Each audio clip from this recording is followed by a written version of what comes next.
till on Jersey in the stands. I'ma hit you on a slide, but I don't never slip. What's up? What's up? It's Fluent and Chill.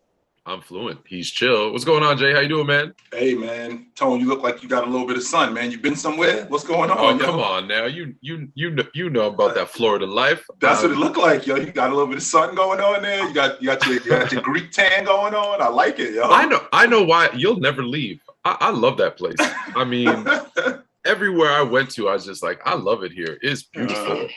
But yeah, it was a good time. It was good to see you. Obviously, you did make me feel horrible, FYI, because I've been reading the comments. So now I got to go work on my fitness because I've been getting yo, Chill is jacked. Yo, Chill is jacked. Yo, Fluent ain't fluent in nutrition. So I'm starting a new show. I found me, I used to do Fitness Fluent, right? Where I interviewed fitness people. I'm hiring one of them to just, every week they're going to give me like workout routines, better eating habits, because I saw my, I'm going to look back in a year and I'm going to be like, I'm going to do one of those commercials and be like, I saw myself on this video and I realized I needed to work on my fitness.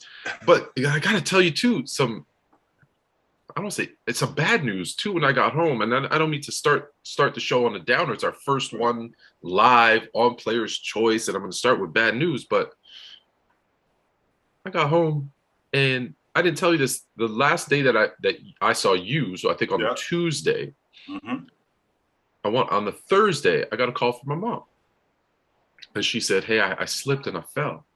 And I said, "Are you okay?" She goes, "Yeah, my shoulder hurts a little bit, and I broke my hand." I'm like, now my parents are in their 80s. Right. And she said, she broke her hand. I'm like, "You okay?" She's like, "Yeah, I'll be fine." It's typical mom, right? Doesn't want you to worry. Right. She broke her back and her shoulder. Oh, God. And now I'm like, I got home, I'm like all refreshed and sun-kissed and, loving life. And I'm like, now I got to call a lawyer. And it was in a Walmart. So maybe we're about to get paid, Jay. I don't know. Hey. I might be coming down to Florida tomorrow. All right. But that's not what happened to mom. Not to make light of it, but hey, she's earned it. She's earned it. Yeah. It's crazy. She just slipped and fell. So you never know. Mom. Yes, get well, mom. She does watch. She does watch. I love her. She goes, "Hey, I saw your video with you and Jay on the boat. I give it the heart." I give it the heart. I said, "Okay, you keep giving it those hearts." Thanks, mom. She likes the show. So what's up? Hi, mom. All right, so let's get. What I want to do is we got two like really good topics we want to get into. Obviously, I want to talk about the NBA playoffs, though. Obviously. Yeah. So let's start. Let's kind of go, if we can, go through the series, and I'm going to end with one in particular because it's going to lead us into our first topic. But let's start in the West. So Golden State. We both kind of said, listen, Golden State's gonna beat Memphis, especially when Ja gets hurt. Any surprises there in that series other than how well Memphis can play with Ja out? Well, we saw that all season, Tone. We saw how good Memphis was without him, and he definitely makes them better. But we saw how good they were without him, and the young team that they are, they're one of those teams kind of like what Golden State was in the early 2010s. What I mean when I say that is, Tone, that we got a lot of guys on rook deals. We got a lot of draft picks. So we got some time to develop these guys. We don't have to pay anybody yet. Now, it's going to get a little tricky maybe in another year or 2 years when they got to start paying guys. I was going to ask you that. Can they keep Ja, Bane, Dillon? Right. It's going to get tricky in a couple of years, in another year, 2 years, when they got to start paying guys. But for right now, I think that they're in a really good position to develop. I'm a big Brandon Clark fan because you know how I feel about dirty work guys, Tone. I know that you're not always winning. Need at least one. If you don't have dirty work guys, you're not winning it. And this Memphis team, they look like they're on their way to doing something special. I think that they're going to come back next year better. I was surprised in how well Ja played in the playoffs. When you get into the playoffs and you get into the later rounds, guys, especially young guys, they start to show their immaturity and they start to show that, I'm not quite ready. But Ja looked like he was ready for it. The thing that I am concerned with him, and I think that everybody else is, Tone, is his ability to hold up. I mean, we talking about a small guy. I have a bad Derrick Rose kind of feeling about Ja, the way he plays, and I hope I'm wrong.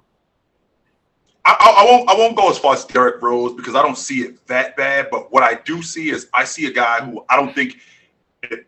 I think what's he about 175 pounds, something like that, 180. Soaking wet. Yeah, like once, and the way he plays, his body's not going to hold up. That's what I mean. That's what I mean with the Derrick Rose is that the way he plays, it's so based on his explosiveness. Right. That as those injuries start to pile up, right, one bad one, and now he won't be the same player. Right. Can he adjust his game? Like we've seen, all the great players who are great athletes, right? Jordan learned how to, get that fadeaway in the post. LeBron became a much better shooter when it's like, hey, look, he can still in moments jump over people, but for the most part, he's learned to play with the less athleticism as you get older. So I'm just saying, does his game translate, or can he translate his game? That's what I meant when I was comparing it to Derrick Rose. Right. Can he translate that game? Sure, I can definitely get with that. Now, when I think about Ja, and he's still in the mode where I think we're in year 3 now. He's still trying to figure it out. So I'm not even sure if his body has developed yet. Tone, we talking about a guy, he only played 2 years at Murray State. So, I mean, Jason Tatum did come into the league at 6'8". I mean, he grew when he got into the league. Physically, he got taller. Yeah, I know that's nuts. We talking about a dude who was 19. Well, the same thing with Ja. He's 20 years old. So Ja might still be filling out for as far as we know. He's not turned into a man yet. So we do know that in order for him to hold up for as long as he's going to hold, for as long as we hope he can hold up, that he's going to have to change his game. Because getting slammed around, I remember, Tone, Dwayne Wade said that Bob McAdoo said to him, it was after his second year, you're not going to last long playing the way you play. You're going to have to change your game. And what's the same idea with Ja? You just mentioned it. Yeah, well, hopefully he gets some advice too. Because I remember, who was it? Moses Malone, I think, told Charles Barkley, hey, man, hey, young fella, we need to check your diet because this is a game that, you think because you're young, because we all been there, 19, 20 years old, eat whatever you want. Don't stretch, just jump on the court and go 100%. You can't keep that up for a long time. So, no, you cannot. All right. So congratulations to the Warriors. They look like they're in a great position, obviously, to go to another NBA final. Who would have thought it? On the other side, go ahead. Yes, I'm laughing because I'm talking to you and I'm thinking about that team in Hawaii where the bunch of old guys, they just stay on the court. You're trying to figure out how these dudes still here. You get a bunch of young guys that come in here and they think that they're running. Meanwhile, this older team is just continuously running people out of the gym. Like, what are these dudes still doing here? That's kind of what the Warriors are. Like, what are you guys still doing here? After all of these years, we take us old guys. We take a lot of pride in this, and I always go back to this story. Yeah, I want to say maybe 3 years ago, I play in a men's league, right, with a bunch of guys my age. And one week, I had my cousin who's a couple years older than me come and join us, but one of the other regulars brought a team from a different night and said, hey, these guys, their gym, something happened and they wanted to get in a run. They didn't get in the run. They're like, do you mind? And they played as a team and they were all 20 to 25. And so the first game, I won't lie, they ran us. Like, I mean, I'm grabbing my knees. Like they ran us. And like the old guys were kind of like, hold on, man. We're smarter than these young guys. Yes, we are. Right? We know certain things. We didn't come off the court. And me and my cousin, it's 3 years later, we're still talking about when those young guys came to our gym and tried to ball on us and we, won 5 straight and didn't come out. But it's, you learn other ways to get it done. Yeah. Okay, they're going to jump over us. They're going to run faster than us. But I'm going to body them. I'm going to pull on their shorts. I'm going to step on their foot when they're going for a rebound. Like, we'll find a way. And that's what I see. But then they've got that infusion of young, Kuminga and Poole. Like, they got those young guys too. Yes, so I think the Warriors are set up really well, not just for this season, but moving forward. Yeah, they are.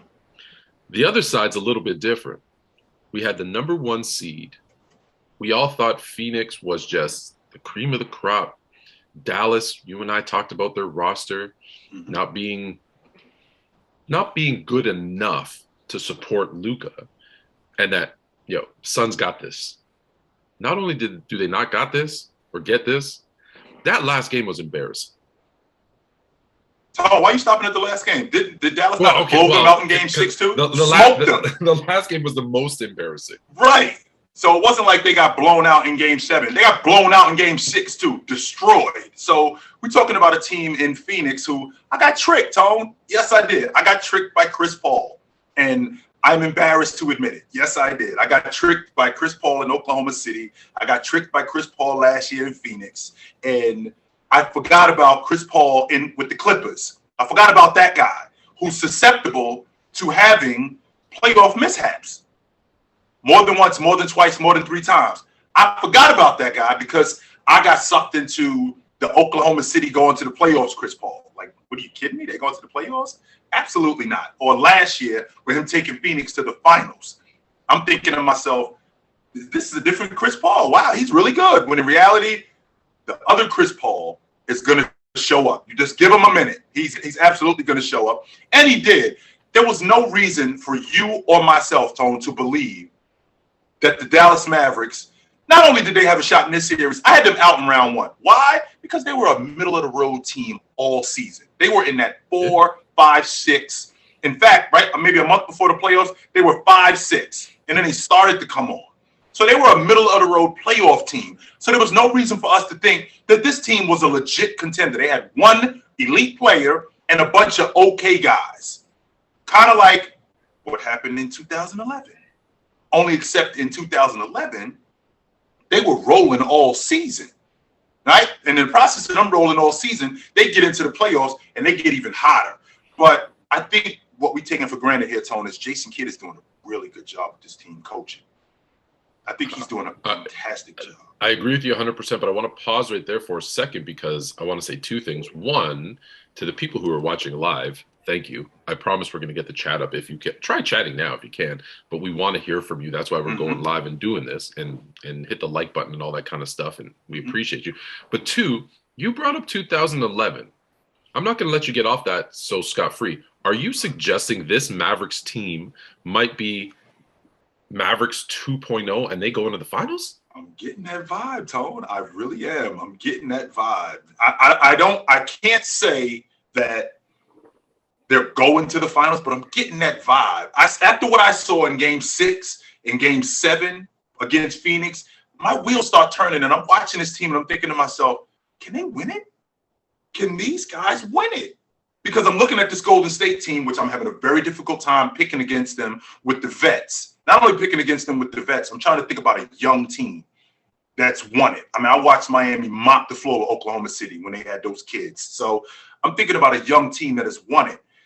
But I look at this Dallas team and the way that they've gotten some favorable matchups, and Luka is playing with the amount of confidence that he's playing with right now. Add that to the fact that Jason Kidd, who I would have never thought would outcoach Monty Williams and Quinn Snyder, he's got these boys rolling. I'm thinking to myself, can these guys win it?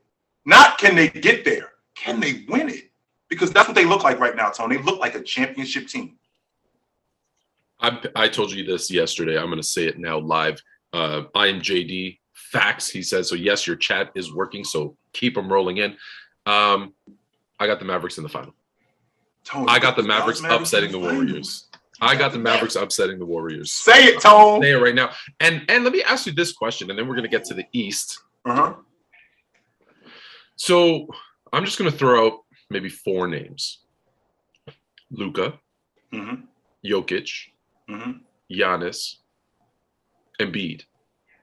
Has the world caught up to the U.S. talent in the NBA? Because those are 4 of at least top 5, top 7 players in the NBA right now, and they're all foreign players. Well, the best player in the game is a foreign player.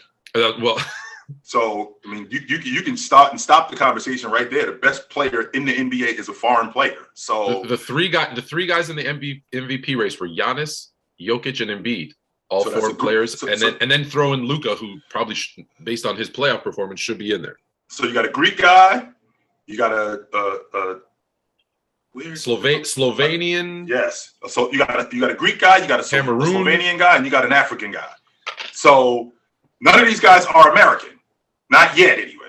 But with that being said, I think that the Euros, or not the world, or not the Euros, I think the world caught up a long time ago when the influx of Euros came in years ago, Tone. This isn't a situation where just because Luka is doing what he's doing and Giannis is doing what he's doing. Well, these guys have been doing this since, Gasol came in 2002, and rewind back to Petrovic in the 90s. Petrovic and Detlef Schrempf and Dirk Nowitzki came in 99. These guys. Let's be honest. Even old Arvydas Sabonis, right? Yes. He was old and had bad feet, and he was still a starter in this league. Imagine if he came in when he was young and healthy.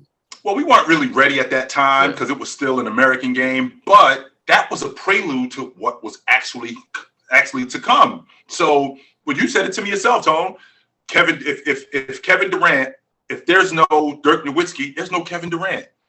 There's no LeBron James. Those guys got to play on the box. Those guys got to play in the post. They would have hated their lives. I'm telling you right now, if someone took LeBron or KD and said, "Here, post up. You got to play down." Kevin, a guy like that looked like Kevin Durant. I remember back, this is early Raptor days. There was a guy, Keon Clark, just this tall, skinny. And you know what? Just stay down low and block shots. If someone made Kevin Durant, he'd probably quit basketball. Yeah. Because where he excels is the fact that he can handle the ball and shoot from anywhere on the court. Could you imagine if a coach said, no, you're on the block shots because you're tall. That's it. Screwed him right up. You would have screwed him right up. Right. Absolutely. Before we move to the East, I want to call out JM Simp L. He'll remember my pick of Mavericks going to the final when the Warriors win in 5. It ain't. I'll tell you this. I'll guarantee you this. Whoever wins is not going to be 5 games. This is going to be a 6-7 game series with the Mavericks. I would be blown away if the Warriors mopped the floor with Dallas in 5 games. I would be super shocked. I'm telling you right now, they are going to blitz Steph Curry, and they're going to make Clay, who might not be ready, Jordan Poole, who may not be ready, beat them. And I think that's what gives them an opportunity to win this series. All right. So to the East. Man, Miami. Am I start there? No. Let's start on the other side. Let's start with the Bucks. We both picked the Bucks to make the final. I had them win an NBA championship. We were both wrong. The Bucks lose to Boston. I thought next year was going to be Boston's year. You did. What did you see from? Well, you maybe should have known the number 1 ranked defense in the league. Is it? Because it's more than just Chris Middleton. Like obviously that's a big hit. I've said that before. Pick any team, get rid of their number 2, and they're going to have trouble. Yeah. What else did you see? The maturation of Jason Tatum. And I stand on this tone when I tell you that in another year, 2 years, we're going to start to seriously have a conversation. You and I, in the next year, 2 years, we're going to have a serious conversation about Jason Tatum being the best player in the game. And here's why I say that to you, Tone. What year, because you are a Laker guy, what year did we start to have a conversation that Kobe Bryant is the best player in the game? When did we start having that conversation? And when I say start, Tone, I mean a serious conversation. It was between year 4 and 6. Like we started to see his ascension, I want to say, because around there. I was thinking like 03. So that was around year 7. That's year 7? Yeah. Well, again, I'm biased, right? As a Laker fan, I was having that discussion when the trade happened. and he joined the Lakers. He's the greatest player of all time. Right. But I mean, like, seriously, I started thinking this guy could be the best between year 4 and 6. So maybe, the rest of the world is year 6 and 7. I was thinking like 02, 03, that's when the conversation got serious. Well, Jason Tatum is in year 5, and I can see the maturation with him. And I can also see the difference on the defensive side of the basketball. Add all of that up with the fact that roles got established with this team, Tone. Jason Tatum and Jaylen Brown were bumping into each other like singers in a group who couldn't establish who the lead singer was. This was as early as January. Yeah, it was Bobby Brown and Ricky Bell. That's exactly what was going on. Trying to be the lead guy. That was exactly what was going on. Like, okay, who are we writing the songs for? Okay, we're writing the songs for this guy. So you are going to have to be in the background, not for all of them, but for this particular song. And then now they accepted their roles. Marcus Smart is the maestro. Robert Williams, I'm the dirty work guy. I'm the glass cleaner. I'm the rim protector, which I'm not surprised about that. And before I go any further, Tone, just so you know, I think that Danny Ainge should be charged with a felony for stealing Robert Williams because I'm surprised that he fell as far as he did. He led the SEC in rebounding and blocks. his senior year at Mississippi State, and I'm surprised. Danny Ainge, listen, I don't know who's going to get credit for the Celtics, but let's be honest. Mm-hmm. Danny Ainge should be getting credit for all of this because he was smart enough to pass on Fultz. Was he not? Get into that. And then take. Okay, you're getting into that. Okay, we absolutely gonna get into that. You're talking about him getting charged with theft. Yeah, we absolutely gonna get into that. Grand theft larceny. No question about that. So this team, Tone, they're committed on the defensive end of this. They're committed on the defensive end of the basketball. They've established roles offensively. Couple that in with this Milwaukee Bucks team, who their second best player is off the floor, and the resurgence of Al Horford, who this team is tailor-made for him. This team is absolutely he doesn't have to do much. He's a dirty work guy. In addition to him being a dirty work guy, can knock down an open shot. And I'm the vet that they need. Tone, there are no NBA champs that don't have vets. We need those guys. He's actually he's the perfect complement to these guys because he's very skilled. He's been in the league for a long time. He doesn't take the fact that like he was a better player and like he doesn't believe the dirty work is beneath him. He's okay. Like I hate this analogy, but I'm going to use it. Putting on the hard hat and doing the work. Like he's okay with that. You need those guys 100% if you're going to win. Absolutely. Yes, you do. Absolutely. So when I look, like I said, when I look at this Boston team, I think that they're tailor-made not just to win right now, because like I told you, Tone, I think that the Milwaukee Bucks, Boston Celtic winner represents the Eastern Conference in the NBA Finals. I think that this group is a group that maybe can go on a run. I've got Boston beating the Mavs in the NBA Final. I think that they could go on a run. And I think that I'm looking at this group, and I think about your Lakers in 2000. I'm not going to say a dynasty, Tone, but I look at your Lakers in the 2000. I remember when they won it, and I remember thinking to myself, these guys are going to be around for a while. So you better listen. We've kept saying, right? We got to see that maturation of Tatum, and then Boston's going to be a long term. This might be that time where we look back and say, yeah, when they beat the Bucks, when they beat the defending champs, and Tatum, Brown, Smart kind of matured, and they're going to put those vets, or even Williams is young. Like they have a young core of really, really talented players that all do right. They can score, they can defend, they do dirty work, they can rebound. They literally have everything, so they could be setting themselves up for the future. I want to pause there before we go to the last series because I want to give out some praise our Lord and Savior, Cooper Cup. That's from Garp the Fisted. Sorry, Cooper Douglas Cup. We can't forget his middle name. Shout out to Master 619, Garp the Fisted, Brendan from the block. We got a bunch of people in the chat. I want to tell you, so we're going to do this every Tuesday and Thursday, 10 to 11 a.m. Get your coffee or iced coffee ready. Get your juice, whatever it is. We're going to be adding in a host for it as well, who can help moderate through the chat and ask your questions. So this is episode 1 here. So I'm going to try to look at as many of the chats as I can and call those guys out, but we are going to add some more as we go along. So this is just going to get bigger and better. We got like 40 people in here right now, which is awesome. And then we're going to post it as well. So if you can't watch the whole thing, it's an hour of fun. So the last one's going to lead us into our first topic, which is Miami and the 76ers. I think we both picked Miami, especially with Embiid being out those first 2 games. It looked a little shaky there in games 3 and 4. I wasn't sure if Miami was going to pull it out. But in the end, I think I don't want to say they were more talented. They're just a more well-rounded team and the better defensive team, which I feel like I'm saying a lot. The better defensive team is the one that's winning here. We focus so much on offense. So what'd you see in that series? I saw a team that was more determined in Miami. And I saw a Miami team who took advantage of what Utah couldn't take advantage of. So Embiid is out the first 2 games. We cannot go up to Philadelphia being tied 1-1. We have to take both of these games with their best player out. And they absolutely took advantage of that. I saw a team that was more determined. I saw a team that did a better job in both switching and defending on the basketball. I thought they completely took James Harden out of the series, not just out of the game. I thought they took him out of the series. I thought they did a really good job in slowing down a lot of their guys. Now, when they get Embiid back, what Embiid does is he just energizes us. It's like your big brother showing, right? It's like you stick your chest out a little bit more, you walk a little taller, and that's what happens when you get with guys like that. But I think that series was won after Miami had dropped them in game 2 because with Embiid being out, that gave them the confidence that all right, we're halfway there. We already know the formula, and we know that with Philadelphia having the guys that they have and how much Embiid is incorporated in everything that they're doing, we have an opportunity to win this series with him being out. I'm trying to think of the way to phrase this. Is Doc Rivers a coach that could lead a team to an NBA championship? Well, and don't tell me he did it once because he had the best team in the league, the big three, all that. Can he do it with a team that isn't the best team? Well, like his coaching. Can his coaching? Let me rephrase. That's why I was trying to think of the way I wanted to explain. Can his coaching lead them to a champion, to a team, to a championship?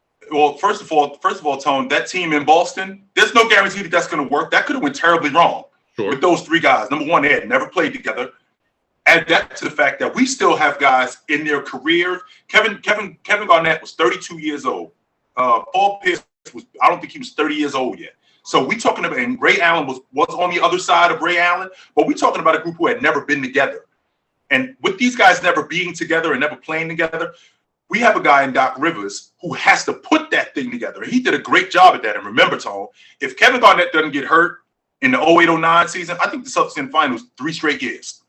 3 straight years that they're in the NBA finals. Now, the question that needs to be answered is where do you rate Doc Rivers as a coach? Because I hear a lot of people saying Doc Rivers is overrated as a coach. Well, that depends on where you rate Doc Rivers. Is Doc Rivers a top 5 coach in the NBA? Is he a top 10 coach in the NBA? I think Doc Rivers is a top 10 coach in the NBA. I think that he does. But is he top 10 though? Because I remember you in round 1 saying if it gets to a coaching battle between him and Nick Nurse, he's going to lose that. I think Nick Nurse is a top 10 coach. Absolutely. All right. So Monty Williams is a top 10 coach? Yes. Monty Williams. Jason Kidd? I don't know about you. I don't know if Jason. Okay, Spo. Okay, Spo, Nurse. Monty Williams, Spo, Nurse. I think Ty Lue is a top 10 coach. Okay. Let's see. Is Kerr, or does he just have the talent of a team? I think Kerr is a top 10 coach. We're at 5. Yep. Let's see here. I'm just thinking about in the Eastern Conference alone. Spo, Nick Nurse. I don't think Bickerstaff is a top 10 coach. I don't think Steve Nash is a top 10 coach. I don't think coach at Atlanta, I don't think he's a top 10 coach. I don't think the Orlando coach is a top 10 coach. I don't think the Charlotte coach is a top 10 coach. Well, I think he's gone already. Yeah, he's already gone. He's out. Garp the Fisted thinks he would be a better coach than Doc. Garp, I disagree. I disagree too. Absolutely. Yeah, I don't think so, Doc. So, yeah, I do think Dr. Rivers is a top 10 coach. Okay. Yeah, I think he's a top 10 coach. I'm not saying he's not, I guess, overrated in the sense that I don't think he should be in the conversation with greatest coaches of all time. And that's what I'm talking about. And I think sometimes people put him in that kind of category. Like, I've obviously seen my Lakers saying, "Oh, we'd love to get Doc as our coach here." No, that's not that big of an. Is Doc a top 15? Is Doc a top 15 coach all time? No. At all? No. Top 15? No. No. Top 20? Top 20, 25? Maybe. You don't like top 20? I'd have to make the list. No, I don't like top 20. There's too many great coaches like Pop, Phil, Red Auerbach. Okay, those are the guys. We already know that those guys at the top. You got those 5 GOATs, right? Right. And we already got those guys at the top. So I've got those guys. I've got 5 in the league right now. That's 10 right there. That's 10 right there, and I haven't even talked about any other era. So there's there's gonna. I think it'd be tough for him to break top 20. He wasn't better than Casey Jones. Is he even a better coach than Larry Bird? Even though Bird didn't coach for that long? Bird was coach of the year, too. Bird was coach of the year. Bird was coach of the year. I don't think he was. I don't think he did it long enough. I tried to throw out someone who, there's just so many great coaches that I think he was. If I made a list, I don't know that Doc would be in that top 20. I'm not saying he's far off of it, but I don't think he's in that top 20. He's not the savior.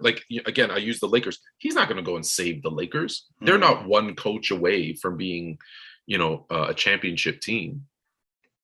I don't think he's that. Can he take a team? I guess the question is, can he? And this might be a question for everybody, for every great coach, because we haven't seen. I've seen Greg Popovich take less talented teams pretty deep. I haven't seen Phil Jackson do it.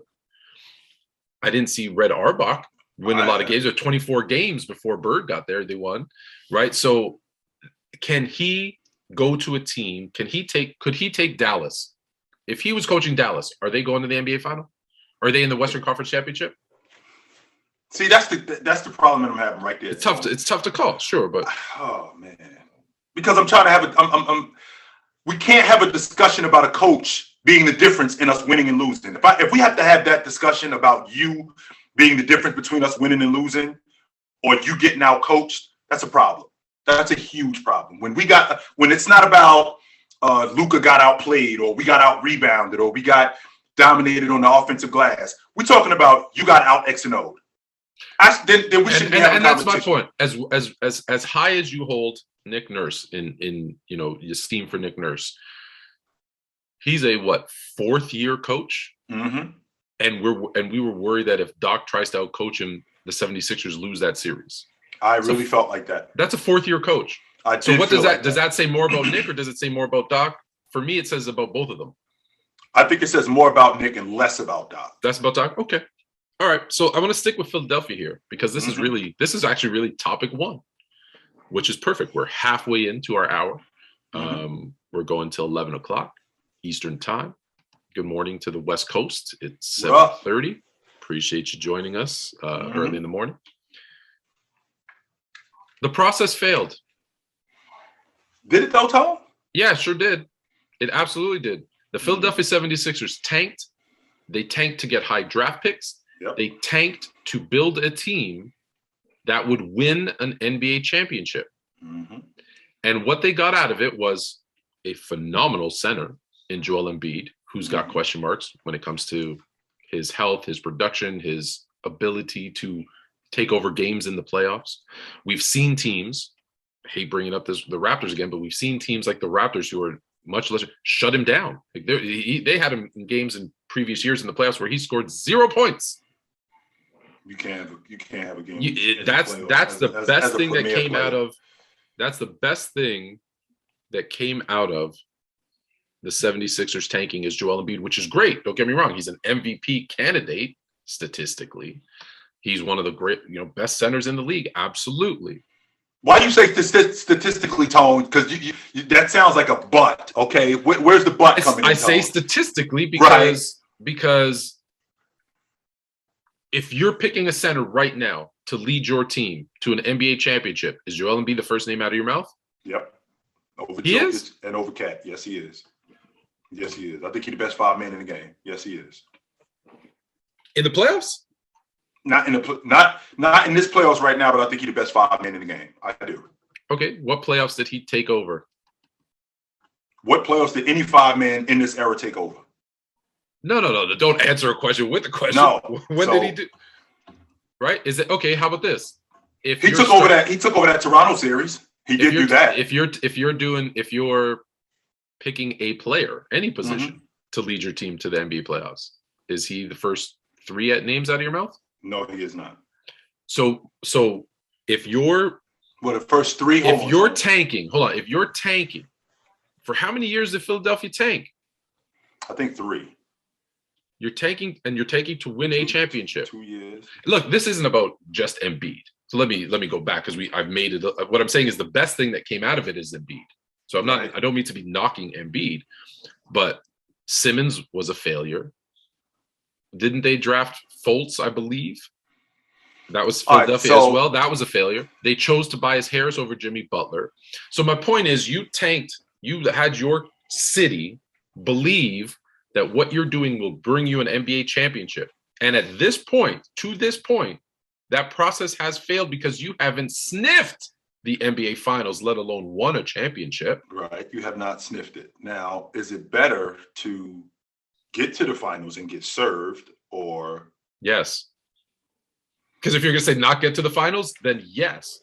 I'm going to agree with that. But I think that with the problem that Philadelphia has, and I'm not going to put this solely on Joel Embiid, they made some bad decisions. So, number one, Joel Embiid didn't play the first 2 seasons.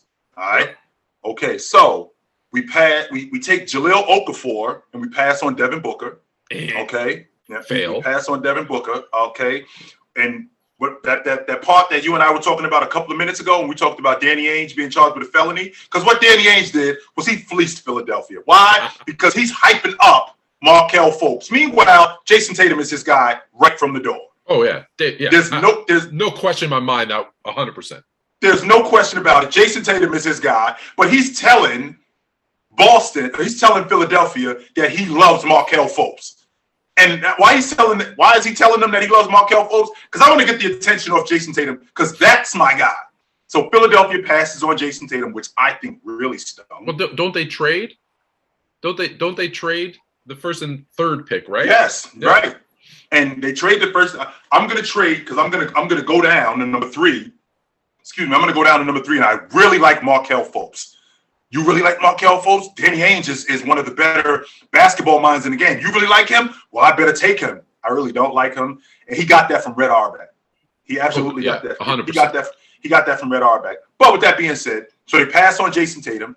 So they get it right with Ben Simmons. Now, remember, Ben Simmons was an all-NBA performer. He was an all-league defender, and he was an all-star. So they did get it right with him. So but he's also not a very good team player. He doesn't have very good work ethic. And right out of even since high school, they said his attitude stinks when it comes to authority. So right. Yeah, those are the good things. Let's talk about the bad too. Let's talk about the bad things too. So I mean, every great player, there's some good and there's some bad with him. So you're talking about a young guy in Ben Simmons who the upside looked like it was better than the downside. Like we can tolerate the stuff on the downside if the upside continues to be what it's going to be. We're talking about an all-star. We're talking about an all-league defender. We're talking about an all-NBA performer. Okay, so we got Simmons and we got Embiid. But then it gets a little tricky. Well, it gets tricky because what do we do now? You know, we got Jimmy Butler and we pass on him and go with Tobias Harris. That doesn't work. Now, when you talk about the process is, how long is the process when you say that it failed? Because when I look at Shaq and I look at what the Lakers did, I mean, they had won. I mean, they were swept out of the playoffs his first 4 seasons there. 96, 97, 97, 98, 90. I'm sorry, his first 3 seasons there, they were swept out of the playoffs. So that process wasn't working. And you can make the case, you know, Kobe Bryant was young. Well, so is Ben Simmons. So is Maxey. So are these guys. They were young too. So the question is how long is this process? All right. How many years has Embiid been in the NBA? Embiid, he missed his first 2 seasons. I know he missed his first 2. Yeah. So his first season was the 16-17 season. So that's 5 seasons. So we're going in a year. Hold on. We're 7 seasons in. He didn't. I get that he didn't play, but we're 7 seasons in. They tanked for what, 2 or 3 years before his draft, correct? 2 years before his draft. All right. So let's say we're 9 years in. Are they looking more or less likely to make an NBA final today than they did 5 years ago? I don't think that they're less likely. I think that they're better today I think they're in a better position today than they were 5 years ago. I think you're beating around the bush. I think they're nowhere closer to winning an NBA championship. I think that they're closer, Tony. We're talking about a team 5 years ago. They didn't make the playoffs. They were in the lottery. They had the 3rd pick in the draft. And I don't think they're closer to winning an NBA They lost in the semifinals. Who are they better than right now in the East? Because don't forget, here's what they did. So they tanked. They got a bunch of high draft picks. They built this team. Right. The king of the East left 4 Gone. years ago. So maybe I should have asked 4 years ago. Left. Right. So the biggest hurdle in the East to get to the final was gone. That's correct. And I don't think, let me change it to 4 years ago. They're nowhere closer than they were in 2018, 2019, in 2022. Because now, not only have they their team is worse than it was in 2019 when they had Butler and Harris and Embiid and Simmons. Well, wait a minute, Tony. Are we talking about the same team? Because I think this is much of an incomplete. Because my best player broke his face. So that matters. Not only did my best player break his face, because that does matter. I know you don't want to hear that. You know what? You know why he broke his face? Bad coaching. You're up by 30. Sit him on the bench. Well, maybe that's true. That's karma giving you an elbow to the face for flying your airplane through the stadium. Maybe that's true. He did break, but he did break his face. Add that to the fact that we bet on a guy in James Harden who has failed in the playoffs in years past. We bet on him. So is it an incomplete or more than a failure completely? Because I'd like to see this team with Embiid with Embiid at least healthy. But with that being said, you might never see right, that. That's the point that I'm getting to. He might never get healthy because he's never really been healthy. Add that to the fact that there's never really players like the Miami Heat aren't 100% healthy. When I look at Boston isn't 100% healthy. The Warriors aren't 100% healthy. But I'd like to see this Philadelphia team where Embiid is at least rolling. They were the fourth seed this year, and I think they're very lucky to be the fourth seed because I think they're like the fifth or sixth best team in the East, and it's only going to get harder moving forward. And that's primarily due to Joel Embiid, Tone. Don't make it sound like they were the fourth. That was due to Joel Embiid. Oh, yeah, I'm not knocking. I'm not knocking. And that to the fact that I say the process, he's not the process. The 76ers and everything they've done is the process. And my point is that, yes, the best thing they got out of it was Joel Embiid. But other than that, the process was to win a championship. That's why I say in year 9, it's a fail. Because 9 years of the process, and you're not closer to winning an NBA championship than if you didn't go through this. And maybe it's their fault for giving it a name. If they didn't go through this, they had a lottery pick 3 times in 4 years. Number one, number two, they've been to the conference semifinals. Who are those three lottery picks? Markelle Fultz, Jaleel not on the Okafor, team anymore. Not on Jaleel the team anymore. Okafor and Ben Simmons. Not on the team anymore. Right. All three process failed. If all 3 of those lottery picks are not even on your team anymore, how is it a success? They lost in the Eastern Conference semifinals in Game 7 in overtime on a buzzer beater. We are much closer in 2019 than we were in 2015 or in 2016. Are they closer? We are way closer. Are they closer in 2022-23, so next season, than they were in 2019? Well, I think they're in the same position because we lost in the semifinals, but we are closer. I don't think that they were as good a team in 2022 than they were in 2019. I'm not going to say that, but I do think that they're closer than they were in 2016. Absolutely. In 2019, if you ask JJ Redick, they lost on a prayer shot at the buzzer in Game 7 after a travel. This year, they got blown out. They did get blown out by a better team in Miami. Yeah. They did get blown out by a better team in Miami. So, again, I'm looking at a team in Philadelphia this season. I can't say that they are better than that team in 2019. But what I can say is that they are closer to where they are closer to getting to the championship than they were in 2016 when we were in the lottery 3 times in 4 years. Absolutely. But that was the process. That was the point. They tanked to get those picks. Right. They purposely did that. So my point is this. So now we're 9 years into the process. At what point do we say, I'm saying it, it's a flop. At what point do you say, again, if the goal is to win a championship, that the process didn't work, then maybe we shouldn't be tanking for whoever. I'm not ready to give up on Joel Embiid. I have a franchise player in Joel Embiid. I didn't anticipate with what happened with Ben Simmons. I did not anticipate that. I thought that they had the nucleus to make a legit championship run. I didn't know that Ben Simmons was going to go to pieces the way he did. In fact, none of us did. Even though he was not improving, I didn't anticipate him going to pieces the way he did. Now, can they recover from this? Now, those hopes are on James Harden. Can James Harden be something of what he used to be? Well, no, I don't think we know the answers. We know I don't think he can be. I don't think he can be something. But can he still be? Can he still be serviceable? Can he still be a guy who can get us there? And Joel Embiid is going to push us over the top. Can he do that? You're not paying James Harden money to be serviceable. It's not a. You look what you gave up to get James Harden. Right. I gave up a problem in Ben Simmons, who I don't know going forward is going to be a franchise player. I don't know that. I gave up Seth Curry, which I can get another. I can get another shooter. Shooters are a dime a dozen in the NBA. Now, don't get me wrong. Don't make it sound like shooters are at a premium. No, I don't think they're the commodity. There's a lot of teams still looking for shooters. Right, and the reason why they're looking for shooters is because they have guys on their team that won't shoot the basketball. So they can actually did James Harden not shoot? the basketball in that last game. He did not shoot the He basketball. turned into Ben Simmons. I don't know what. Well, his game turned. I think he was worse than Ben Simmons, to be quite honest with you. When I look at his game, I think he was actually worse. But when I think about Philadelphia as a whole, and when I think about what they've done, I think they still have a lot of work to do, no doubt about that. But I think that they're a lot closer today than what they were 5 years ago. So Jay's got still hope for the 76ers. I say the process failed. It's done. It's a wrap. They need to start over. Now, they might be starting over with Joel Embiid as their centerpiece and just retooling around him. I think Tyrese Maxey is a nice piece. I think you got two pieces there, and the rest is trash. Let's hear the chat. What do you guys think? Has the process failed, or is there still time to bring it up? So while you do that, hit the like button like my mom does. Give the hearts, my mom. Give the hearts, and definitely jump in the chat there and tell us what you think.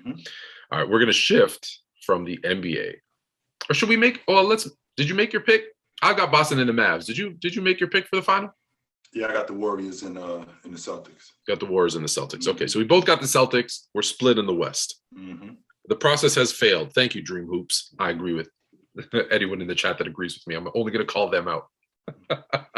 It's going to be harder when we have a moderator who's seeing both sides of the story. So I win. I want to go to the NFL.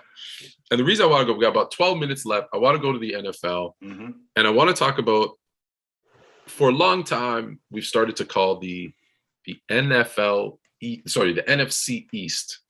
We've been calling it the NFC Least, right? The Cowboys, now the Commanders, the Giants. There's another team in there too. Philadelphia, yeah. Right. So 4 teams that, let's be honest, one of them makes the playoffs because someone wins the division and they're in the playoffs, but no, they're the least division for a reason. Unfortunately, much like a virus, when it attacks one part of your body, we talk about way more than sports, as you can tell. We can make you guys doctors here. It spreads throughout your body. I think the NFC Least has taken over the NFC. The entire that division, I think, has started to spread over the entire conference, be it because of free agencies, trades, retirements. If you just listen, I'm going to start. I know that Tom Brady came back, but there was a week this offseason where we're a year removed from Drew Brees retiring. Aaron Rodgers looked like he was on his way out of Green Bay. Russell Wilson gets traded to the Denver Broncos. The best quarterback in the NFC for about 15 minutes was Matthew Stafford. And it's not a question either. It's not even a question. Kyler Murray was unhappy in Arizona. He was all. It's still not. That's not resolved. Nobody thinks Dak Prescott is the best quarterback in the NFC. Nobody. Outside of Dallas. Nobody thinks that. Because outside of Dallas fans, nobody thinks that. So Matthew Stafford is the best quarterback in your division. You then get DeAndre Hopkins suspended. It's chaos. Now, okay, Aaron Rodgers re-signs with the Green Bay Packers, but at what cost? Well, the cost was Devontae Adams. The best receiver in the league now moves to the NFC. Wilson's already gone.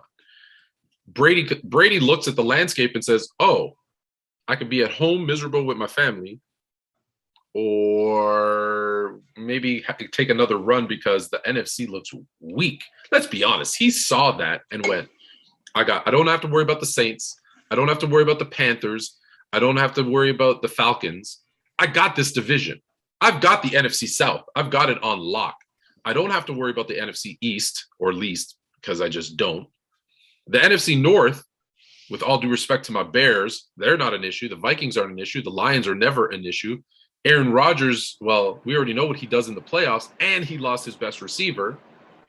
Seattle's lost their QB. They're out. San Francisco might be starting some kid who we don't know. Look, their defense is going to be great, but we don't know what Trey's going to give us. We have no idea. So they're kind of out. Who else we got? Arizona, their quarterback isn't happy. Their best wide receiver is suspended, at least for half the season. And I've got the defending champs in the Rams. So really, I got one team that I might be concerned about, and their quarterback is Matthew Stafford, who typically I get it. He's been a Lion, so I'll give him credit that, his win-loss record was obviously partially due to his Lions. This team stinks. This conference stinks. Because when I look at the AFC, without even thinking about it, I have a division in the AFC West where all 4 teams could make the playoffs, right? The Chiefs, the Broncos, the Chargers, and the Raiders, all legitimate playoff teams. And then I've got the Bills, the Patriots, the Dolphins are improved, the Bengals. Oh, the Ravens are going to get back Lamar Jackson, the former 2-year-ago MVP.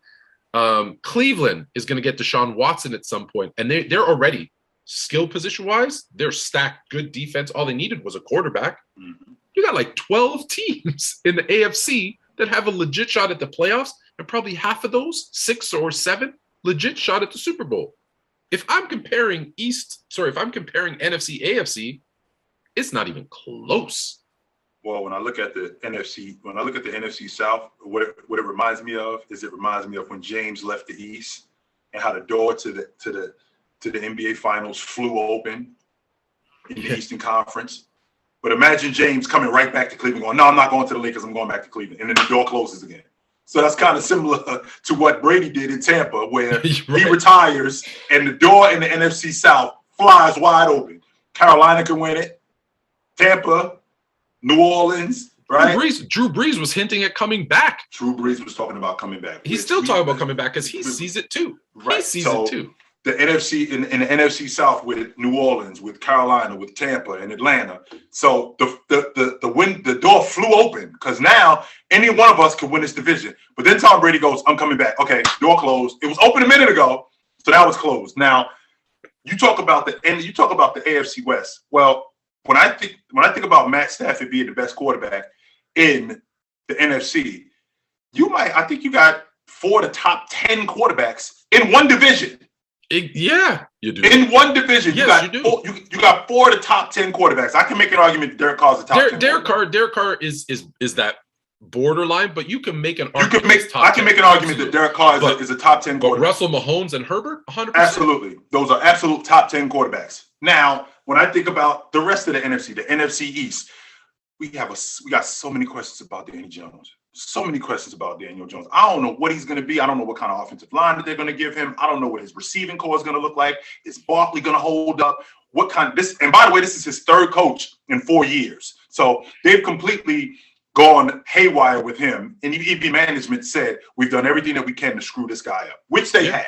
They have. So I look at this Philadelphia. Philadelphia looks like the only team in the NFC East with some stability. Because I'm telling you this right now, Tone, you mentioned it to me a while ago. We have not had a consecutive NFC East winner in 20 years? 20 years. In 20 years. Philadelphia looks to me like they're the only team, and they just traded for a wide receiver, which is absolutely awesome. AJ Brown is now in Philadelphia. So listen, if Jalen Hurts can't get this team to win the NFC East, then he needs to go play a different position. I look at Philadelphia, and they look like the most stable. I cannot bet on the Cowboys because why? I know who the Cowboys are, and I know that I expect them to be Cowboys. So then I got the NFC South. Then I got the NFC North, which is your division. Can I time out there for a second on the Cowboys? Look, I like Dak. I like Dak a lot, but now they don't have the same offensive line they had in years past. Zeke is not the same running back that he was in years past. Yes, it is, Tony. They just don't give him the football as much as they should. They don't go to him nearly as much as they should. And it ain't because he's not what he used to be. No, it's because they don't use him. He's not producing. Whatever the reason, he's not producing at the same level. And who is their best wide receiver? Because he's in Cleveland now. Yeah, the one that's in Cleveland right now. He's in Cleveland now. So, I don't have a lot of faith in the Cowboys either. Well, I've said this in years past, and I still stand on it. I always thought that Dak Prescott was an above-average quarterback. I always felt like that, and I stand on that. I do not think that Dak Prescott is elite. I think he's above average, and I think that that's as good as it's going to be for him. Now, with that being said, I look at that division that your Bears are in. At the Green Bay, that division is wide open because I just don't trust. Even with Green Bay. Even with Green Bay, who's he going to throw the ball to? Give me a team that doesn't have a number one wide receiver that has been successful. None. Name me a team that has a top. Name me a top five. Name me a team that has a top 5 paid quarterback that has made the Super Bowl. Well, you've had that. None. You've had teams that have not had a number one wide receiver and still been like when Tom Brady was taking those teams to the Super Bowl. But we're talking about number one in elite offense. That's right. An exception. Yes. Right. There's an exception to that. Now, when you go back to a quarterback who's taken up over 20% of the payroll, these are how many of those guys have gone to the Super Bowl. When you got the quarterback taking up over 20% of the payroll, because we can't pay anybody else because he's taking all the money. Exactly. All right, that's fine. Now, when I look at the NFC and I look at the NFC North, I can't. I just don't trust Kirk Cousins. I know who Kirk Cousins is. I like that defense. He's eventually going to have to play a primetime game. And we already know what happens when the lights get brighter. Yeah. We already know what happened with him. Minnesota has a stout defense, and they've always been good defensively. But the difference is Kirk Cousins at the quarterback. Right. Listen. Last year was the exception. The Vikings typically in odd years, right, make the playoffs, and in even years they stink. Well, which means what? Which means 2022, unless they change that pattern, they're going to stink this year. They're going to be trash again. So then we got the NFC South. I think your Bears are still in the developmental stage with Fields. I still think that they have. You already know how I feel about Roquan Smith. The Bears are set up for 2 to 3 years from now when Cousins is out, when Rodgers is out, and that's when maybe if they're lucky they'll have the best QB in the division unless the other 3 teams pick somebody up. That's what they're developing for 2 to 3 years from now. So you're gonna kill me on this one, Tom. I think Detroit's gonna be a lot better this year. Oh no, I'm not gonna kill you that on They lost like 7 1-possession games last season. Like they are, if they can figure that now, they might be like the Chargers, who just never figure out how to win those late games, and that's why they're the Lions. But if they can figure out a way to get that extra field goal, to get that extra kind of touchdown, yeah, they're a 500 or a little bit above team. I'm gonna go out on a limb, Tone. I think that the Detroit Lions make the playoffs this year. Oh, that's crazy. I think that they make the playoffs this year. Make sure today, May the 17th, 2022, mark my words, I think the Detroit Lions make the playoffs this year. All right, just so you know, I'm going to clip that and post it onto TikTok, and you are going to get roasted because there's no. I'm going on record. I'm saying it and the reason why I'm saying it is because exactly the conversation that we're having. How bad is the NFC, Tone? Yeah, the NFC is absolutely it's as bad as I've seen it in all my years. In all my years of watching pro football, this is one of the worst times that I've ever seen in the NFC. If they can finish 9-8, 10-7. Yeah, they have considering in that division that they're in, I think that the Detroit Lions got a legit shot because I think that they're going to be better this year, and they might have a shot at making the playoffs. Okay, no, don't backpedal. You said they're making the playoffs. I'm sorry, the Detroit Lions are making the playoffs this year. All right. So we're going to end the show on this because Jay Reezy has said the Saints to the Super Bowl 1,000,000 times. Is that ridiculous? Not ridiculous. Yes. Who's their quarterback? Jameis Winston. Coming off an ACL, and they're not going to have him on opening night. Let's make sure we remember that. He's not going to be ready for camp. Do you think Drew Brees? Let's end it on this. Do you think Drew Brees comes back? No. I don't even think he's entertaining that. I think that was something I think that was satire. I think that was something that was shit. Because he said it a couple of times, man. He said, hey, they picked up, they made some good signings, makes me want to come back. Then now he's not re-signed with NBC, right? He's still making his decision whether he's going to be now, that might be, I will say this, that might be a negotiation tool. That's all. Because, maybe next time we'll talk about the fact that Tom Brady, who's still playing quarterback, signed for $37 million a season. That's all it is. Double what Romo and Brees were making. So right, that's all it is, Tony. It's nothing more than that. That's just Drew Brees is not putting the pads back on. I'm 43 years old. I don't think he's going back. I don't think he's going back to the field. 43. So what? Tom Brady's like 57. Right, and Tom Brady is an anomaly, just like LeBron James. And we can't get used to this stuff, guys. We can't. Drew Brees was already on the other side before he retired.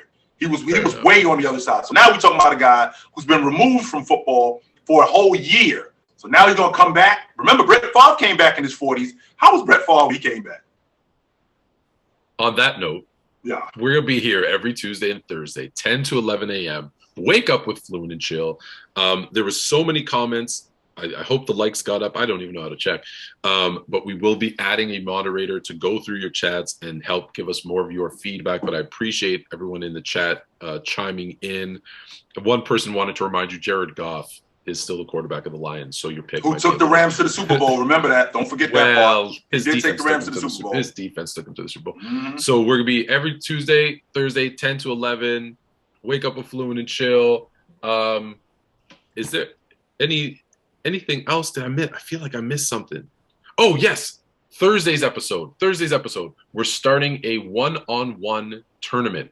So we're taking the top 20 one-on-one basketball players of all time, and we're doing like a NCAA tournament. We're going to break down who would win that one-on-one matchup and why.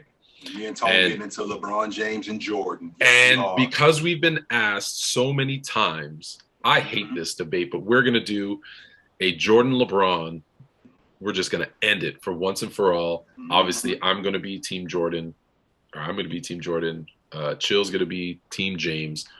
And we'll, explain to you why Jordan is 1 and LeBron is 2.